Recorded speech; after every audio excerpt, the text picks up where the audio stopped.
The following production is brought to you by the Talkin' Buds Leaf Show.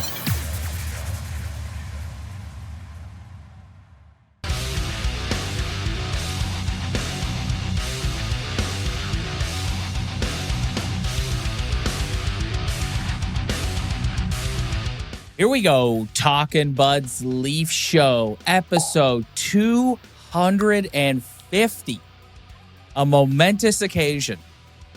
Is that including playoffs? You think? Yes, that is including playoffs. Did you think we would ever make it to 250 episodes, Ryan? Honestly, yes. Yes.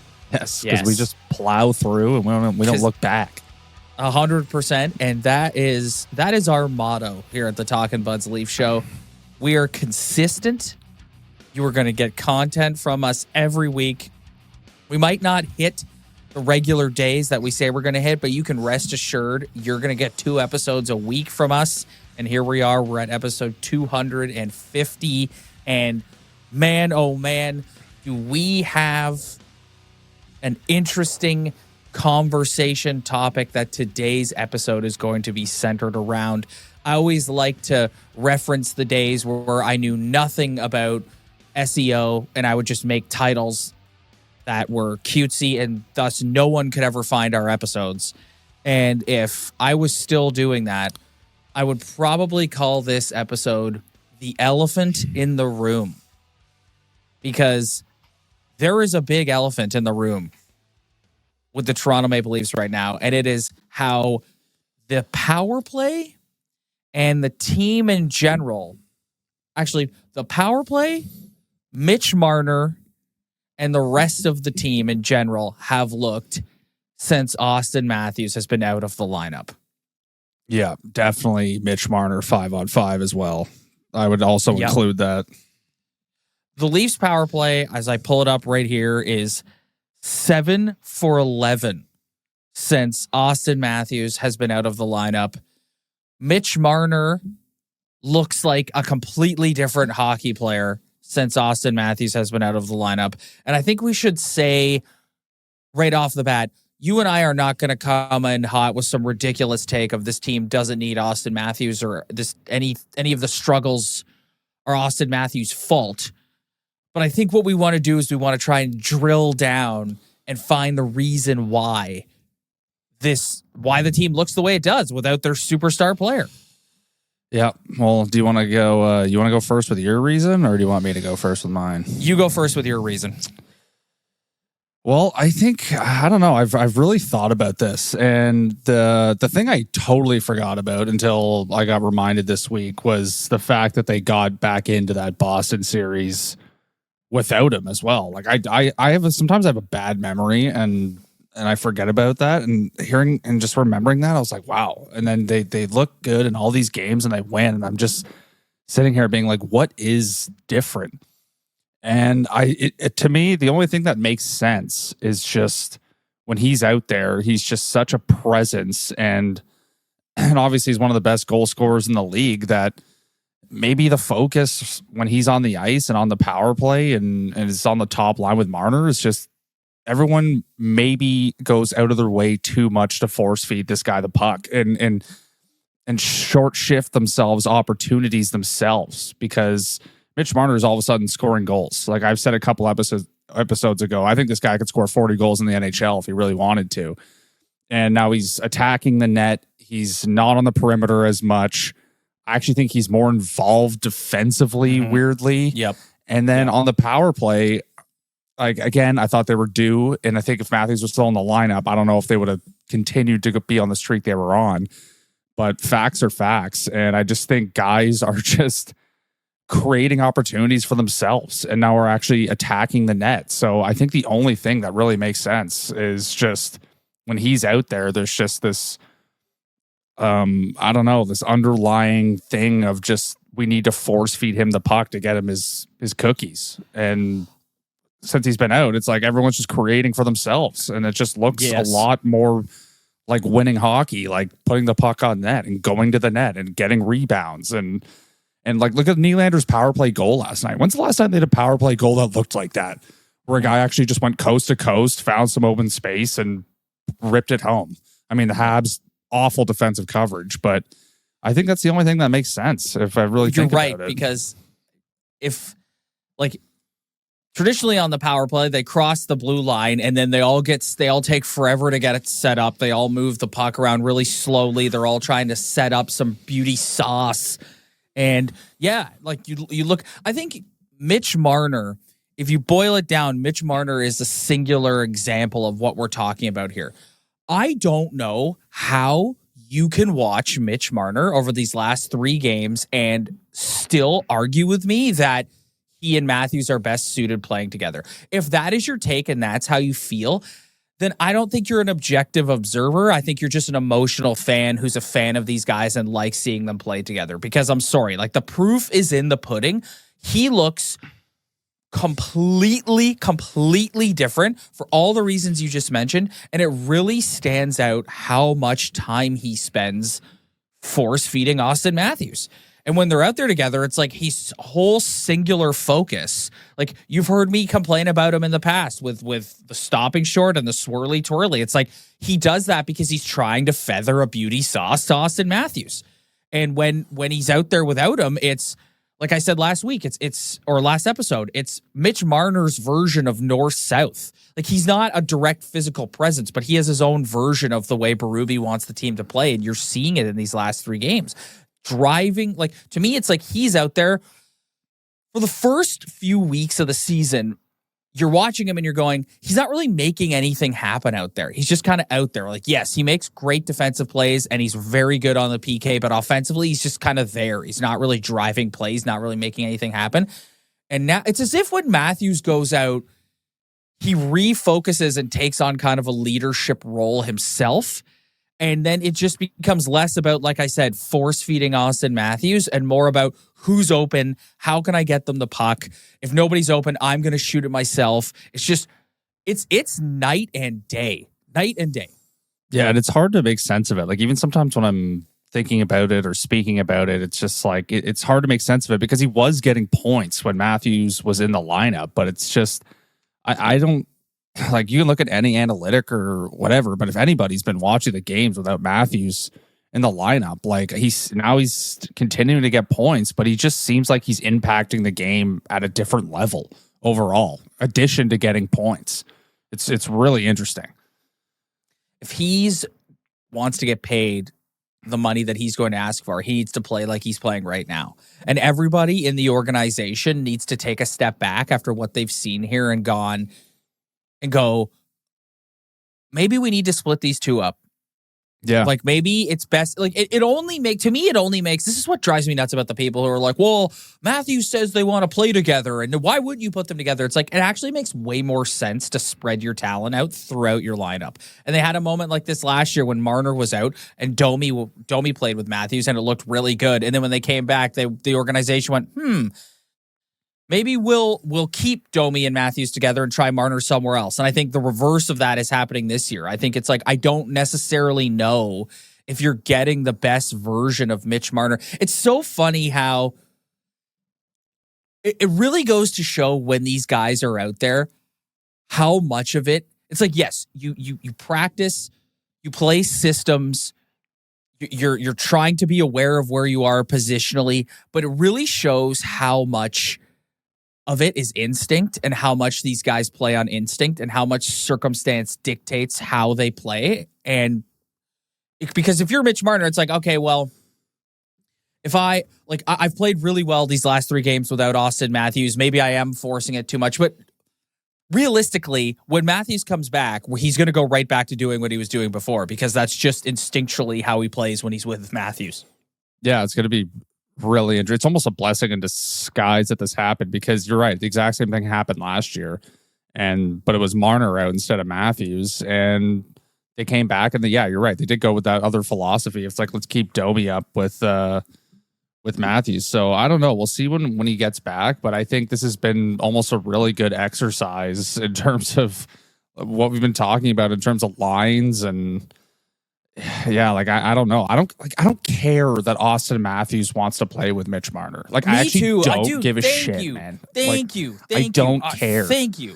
Like, I know he's one of the most talented players in the NHL. I totally get that. And superstars always get a preferential treatment for anyone who's played elite sports. You know the whole deal. But it's like, at this point, I don't care. You don't run the organization, man. No, like, I'm sorry. Like, you don't run the organization. And it's just like, again, you're right. We'll take it into consideration.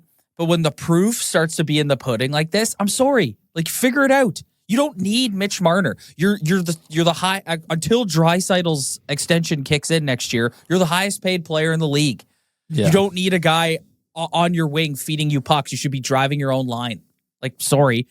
And like I said, spread it out. And that's not to say that they're never allowed to play together again. No, they will 100% play together again. Yes, and it's just, why does it? You hit on this last episode. Why does it have to be so set in stone? Like, why can't we start with them on opposite lines? And then if there's a draw in the ozone, put them out there together. It's just like, why can't we operate it like that? Why is it every single time 34 is out there, 16's right beside him, and vice versa? Well, why? It's because they want it like that. That's why. Who's running this organization? The players or the coach? Like, it's ridiculous. So I think it's almost a good thing that this happened and forced them to do something different, because you can't tell me they've looked way better without him. Like, they have. Yeah, it permeates. So I said we're talking about Marner, but it does seem to permeate through the rest of the team in that, like, Nylander steps up his game. I think John Tavares has stepped up his game and played really well. It's just like when you have a superstar that commands the attention that he does, especially from a goal scoring perspective. Like, do you remember, like, down the stretch of the season last year, the whole team was focused on getting that guy to 70 goals. The whole team. Like, you showed up to work that night, and your mandate, if you were in a Toronto Maple Leaf sweater, was get Auston Matthews to 70 goals. Mm-hmm. And again, I want to be very clear.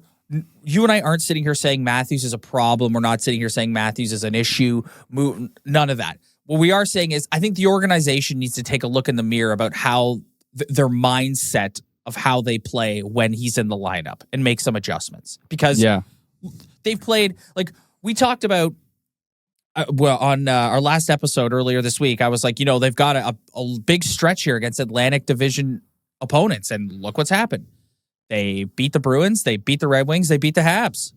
Yeah. This is they're on a nice little winning streak here within the division and creating some separation for themselves. Like, which they're finally doing. Yeah, they're finally doing. And I think now what I'm learning is, you don't take the first 10 games like seriously with this hockey team. Like, you really don't, because now they're finally getting into that part of their season where they're starting to string together some games, and you're looking at the standings being like, oh, now they're 9-5-2. They're clearly kind of separating themselves. Well, I don't know if clearly, but they're starting to string some wins together to get those points that they need so badly. But I honestly, like, you're talking, I guarantee you that they will be playing together when he comes back. The first game he comes back, I almost guarantee it.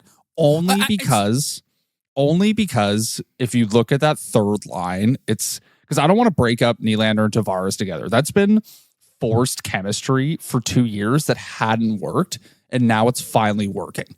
So I don't want to break that up. And then, so that's why I think they're going to play together, because you look at that third line, and it didn't look good for Max Pacioretty last night. It didn't. Like the fact that he just buckled on his back, of he just leaned back and buckled and he was done. So that doesn't look good. Yeah. So I'm looking at the lineup, and it's like, if you're not going to play them together, then one of those guys has to go down and play with Nick Robertson and Pontus Holmberg. Well, so that's the only reason why I'm like, I don't think that they're going to come back and be like, well, we can't put these guys together anymore. My thing is, just, why are they stapled together every second of their lives? That's my thing. Yeah, because I don't know. Because if you look at their, like, Mitch Marner has set up Auston Matthews for a lot of goals in his career, and that's great. But I don't think they're going to split them up. But you're just, to me, at that point, you're just hoping that a lesson was learned and somebody could actually point out to Mitch Marner in the video room at practice, being like, I've noticed a difference in you without Auston. I think you're driving the net more. I think you're less on the perimeter. I think you're playing a better north-south game. I think you're more involved. Like, he's so noticed. He's been out of this world good for the past 3 games. So, but I just, that third line, like, whoever goes down there, because Auston Matthews not playing on the third line. So No, of it's course not. like, that's the Well, only if you reason look why at I don't daily- see them split up.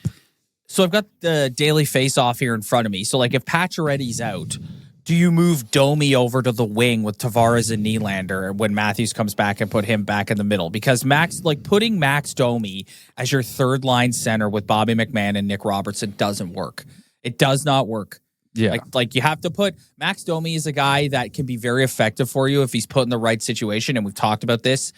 If he's playing with elite players, he can elevate to be on their level. He can't take a fringe guy like Nick Robertson and elevate him. He can't do it. And Bobby McMahon, same thing. Like that line was going really well when Nylander was on the wing because Nylander's an elite player elevating both guys. So So I think if Pacioretty's out for a long period of time, which I agree with you, that did not look good. I feel really bad for the guy. That did not look good. He started to get rolling.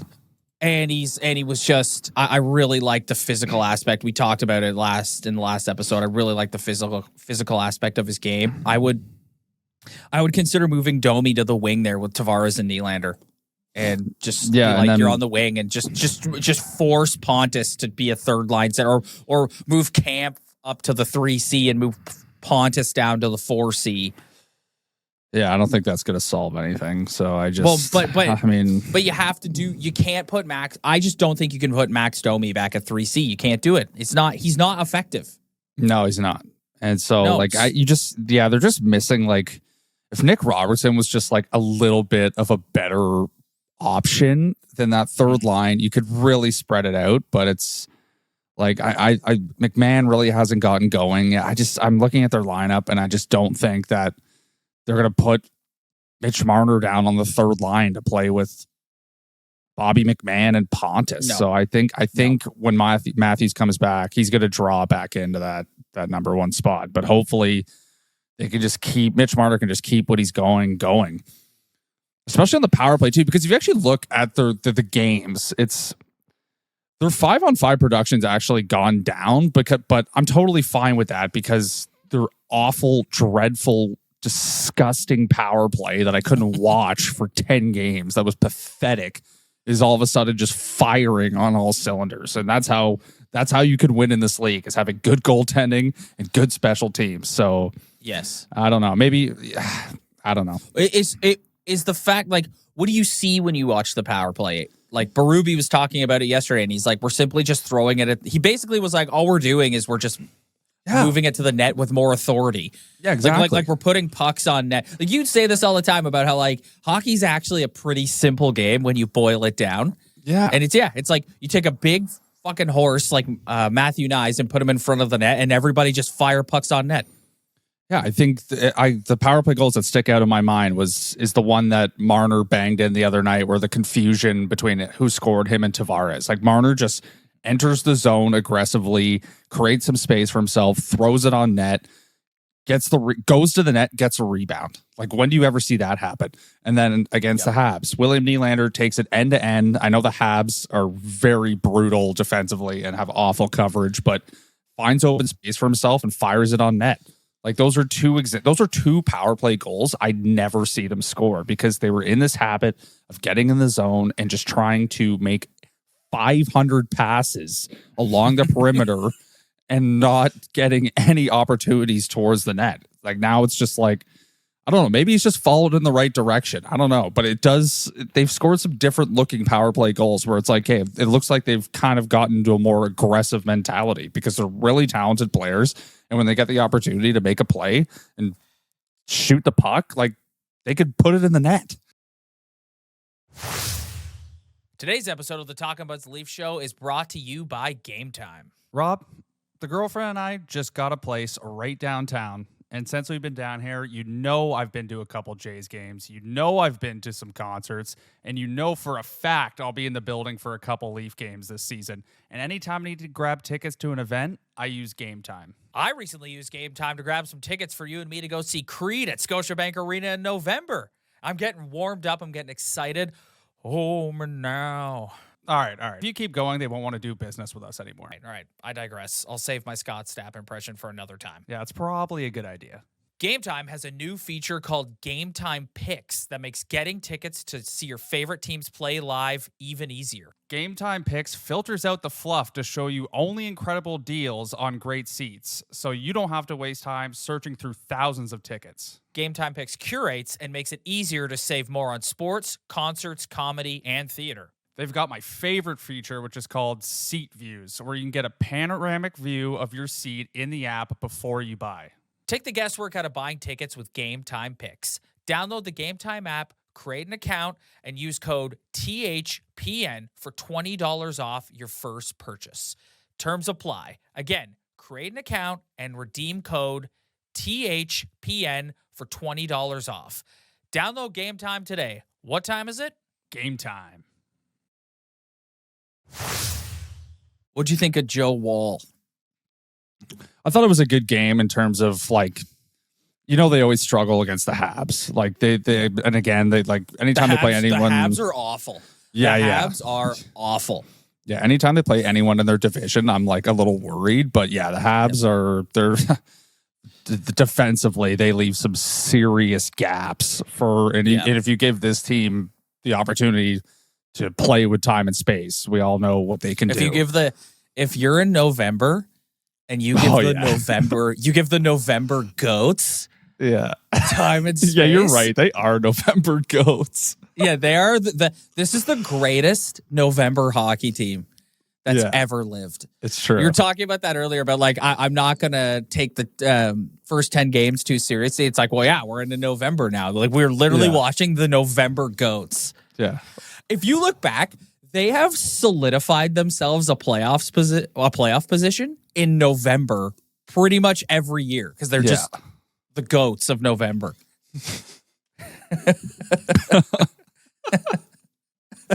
It's really true. Yeah, don't give this team time and space in November, or else you're fucked. Look out. I mean, you look at the Atlantic Division right now, and as I said earlier, it's like Florida's got 23 points, the Leafs have 20 points, and then Boston's behind them with 60. So they've 16, Tampa 15, Buffalo 15. So it's like they've got a nice little gap here and are sort of on the heels of Florida. And I'm sorry, I'm sticking with this take. Defensively, they've played very well. The Friday night game against the Detroit Red Wings was like watching paint dry. That was one of the most boring hockey games you'll ever watch in your life. But Craig Berube is on the bench and it's beautiful. He loves it. He's like, this is how we're going to win in April if we play like this. And if they can keep that locked down defensively, keep their special teams clicking, and most importantly, if Anthony Stolarz keeps playing the way he's playing as a top 3 goaltender in this league with nice supplementary play from Joe Woll, because you're going to need that. I'm not getting off this take. I think this team can win the division. Yeah. I really do. I don't think so. I don't think they can surpass Florida. I really don't, because I just think Florida is on another planet. And every time I check my app and see who won the games on that night, there's Florida getting 2 points again and again and again and again. So I still don't think they're going to win the division. But like, if you think about Joe Woll, it's like it's almost like Anthony Stolarz might be the greatest thing that ever happened to Joe Woll in a way, because yes. Last year he came in, he looked really good, got hurt, came back, kind of sucked, didn't start in the playoffs, but came in, won a couple big games, and we all know what happened in Game 7. So really unproven track record, and here we are handing him kind of an early deal just in case his value goes up down the road, which people wanted to see with Matthew Nyes as well. And then he gets injured. He has the whole debacle in the preseason in Game 1.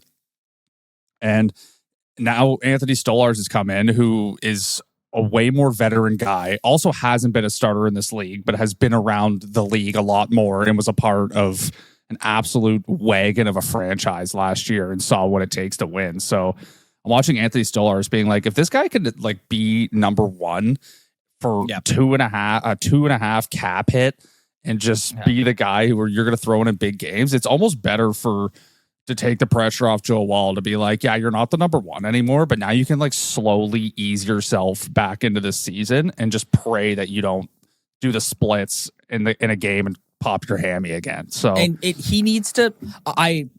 Still a long way to go, and at some point, Anthony Stolarz is gonna have like a few game stretch where he's not gonna look as good. He's on a clip right now that is like out of this world. He's gonna have a few games where he struggles, and if Joe Woll can come in and sort of pick up the slack, that's what you want. I think it's going into the season. It was very much like this is going to be a tandem flip flop situation. I think now that we're a month or so in, it's like no. Stolarz is number one, Woll is number two, but that doesn't mean Woll's just your traditional backup that sits on the bench and comes in. It's like, no, he needs to come in and he needs to play well in the games that he's in. Yeah, and I don't think he's going to be like, I don't think Stolarz is going to be like a number one like Vasilevsky or Shesterkin. So it's like, I still think it's going to be a bit of a tandem situation. But for right now, like obviously in a back-to-back, Stolarz is going game one. I think in any sort of big divisional game, Stolarz is going, and hopefully you can just sneak Woll in against. Like they have another back-to-back Tuesday, Wednesday. So you're probably going to see Stolarz on Tuesday and then Joe Woll on Wednesday. So it's just hopefully Joe Woll can kind of find himself a little groove. So there's going to be a point in the year where I'm sure Stolarz is kind of banged up because it always happens. He'll have to take a couple weeks off or a couple days off, and then Joe Woll's going to get his opportunity. I think they're in a good spot at net. I really do. I said at the start of the year in the preseason that I thought that was going to be their biggest problem, and what a stupid take that was because it's not their biggest problem. Looks really good. Not at all. And you look at the Anthony Stolarz signing, like you mentioned his cap hit, and it's like Brad Treliving had a better offseason this past summer than Kyle Dubas did in his entire career as Toronto Maple Leafs GM. Like you look at what he did. Chris Tanev is a legitimate top two defenseman who they brought in. He's their number one defenseman, Chris Tanev. No, I think they switch it out every single night. You could also argue that the next guy he signed, Oliver Ekman-Larsson. Yeah. Is there like if you're going to look at ice time and usage, Oliver Ekman-Larsson is right there as well. And then you look at Anthony Stolarz. Yeah, and then you look at Anthony Stolarz, who I said last episode, when they signed him, it was just kind of they need another goalie because Samsonov's leaving, and it's like this dude has come in and he's been incredible, and he's your number one goalie. This guy's ready to take the reins as a number one goaltender in the NHL. You can't convince me otherwise. No, what a great offseason. Great offseason. Yeah, and honestly, you've seen the trickle down effect. Because how many times have we talked about a defenseman in this lineup being like, well, if you just slot him down, the only problem is they need to just slot him down. And I think Chris Tanev and Oliver Ekman-Larsson have slotted down Morgan Rielly, who's also playing a lot better and making a lot smarter decisions. And I think Jake McCabe also is prone to making the odd dumb move, and I think he looks a lot better because with Ekman-Larsson and Tanev playing with both of them, I think they both look a lot better. And it's just now your top four looks like pretty legit. It's not elite, but it looks pretty good. You know who we're going to give a little shout out right now? Because we're talking about the defense. Yanni Hakanpää is going to come back at some point, and they're going to want to see him. He's a big dude. They want him and his physical presence if he can play on their third pair. I think for a while, everyone had Conor Timmins circled as the guy who'd be coming out and Yanni Hakanpää would be replacing. I'm not so sure about that anymore. I think if you're Simone Benoit, you're a little concerned with Yanni Hakanpää coming back and he's going to take your job because Conor Timmins, who I have been very vocal, I think that he is just an American hockey leaguer. He's been pretty solid. He looks pretty good. Yeah, they threw a stat up the other night where he's only been on like for 1 goal against or 2 goals against and like, I don't know, in like 10 games or something. Yeah, like who, and nobody's talking about him either. That's what's so funny. It's like Conor Timmins was anytime he was in the lineup, you're just chucking stones at the guy, being like, this guy sucks. You need to get him out of the lineup. He was just low-hanging fruit to look at a guy and be like, this guy's brutal. But all of a sudden, he's just kind of like blended into the lineup and just, I don't even think twice about him being out there. He's actually making decent plays. Like like I said, I find when that pair's on the ice, the guy who I'm wincing at way more is Simone Benoit. And I think he's the guy that should be worried when Yanni Hakanpää comes back. Because they're going to put Yanni Hakanpää in the lineup. It's not going to be a situation where he's like the seventh guy and they're subbing in him. It's like, no. This guy's a big dude. he was really, from everything I've been told, the Stars loved him. They just didn't think he was healthy enough to play. Yeah. And I think the so only issue that Conor Timmins might run into is then Yanni Hakanpää and Conor Timmins are both right-handed shots. So I think, so one of them is going to have to play their offside, and I don't know if I'm sure Yanni Hakanpää cannot play on his offside.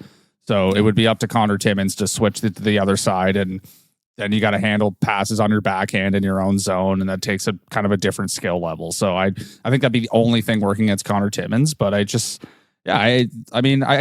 think that third pair. Like, I'm not looking at their defense core being like these guys are a problem. Like, I think as a unit, all 6 of them have been. I don't see, like, I think Benoit's been okay too. It's been good. They look good. They're limiting second opportunities in front of their net. The defensive numbers are pretty good. Like, they've done a good job. Any other Leaf centric topic you want to hit on?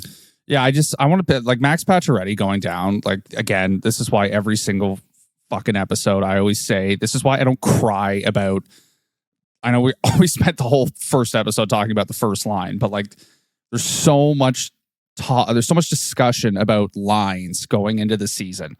And this is why I don't love wasting so much time on who's on the second and third and fourth line, because now Max Pacioretty's down and Bobby McMahon's going to have to step up there. And now the lines look completely different. So when this city runs out of things to talk about with this team, the first thing that we go to is let's talk about the lines. And you look at now Max Pacioretty's down, and now the lines are going to look completely different. Now if Matthews doesn't come back, Bobby McMahon's slotting up to that second line now.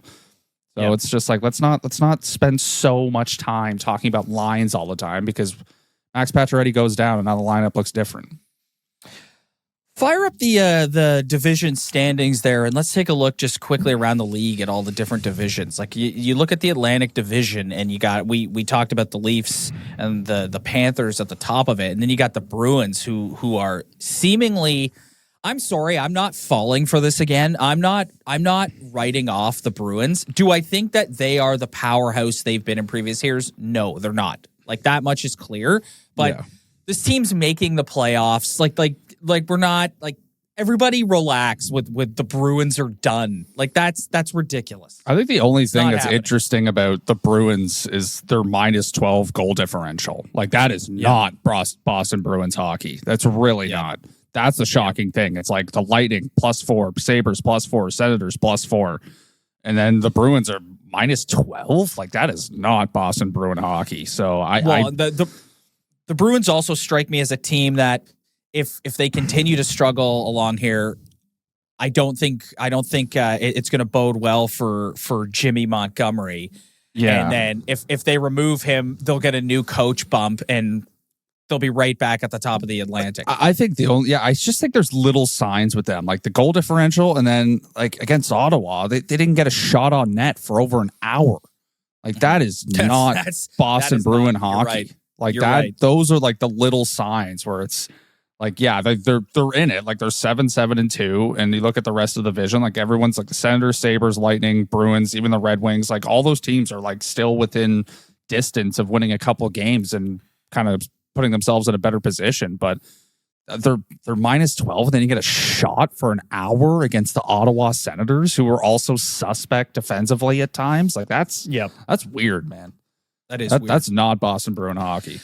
And a lot of people have pushed back. Like, you and I were talking about Monty benching Pasternak, and we love that example it sets for the culture and blah, blah, blah. But there's a lot of people I've heard on the radio saying that is a dumb move and you lose the dressing room doing things like that. And it's... Yeah. Especially so early in the season, too. Yeah. Yeah. Especially for that team. It's like, for this team, I feel like it's warranted. Like, there's so much history going back where it's like, okay, we got to set an example early here. Like, I think that roster and those top guys have earned enough trust where you don't need to be benching your best player for a whole third period in October, November. Like, I just don't think the Boston Bruins need to do that.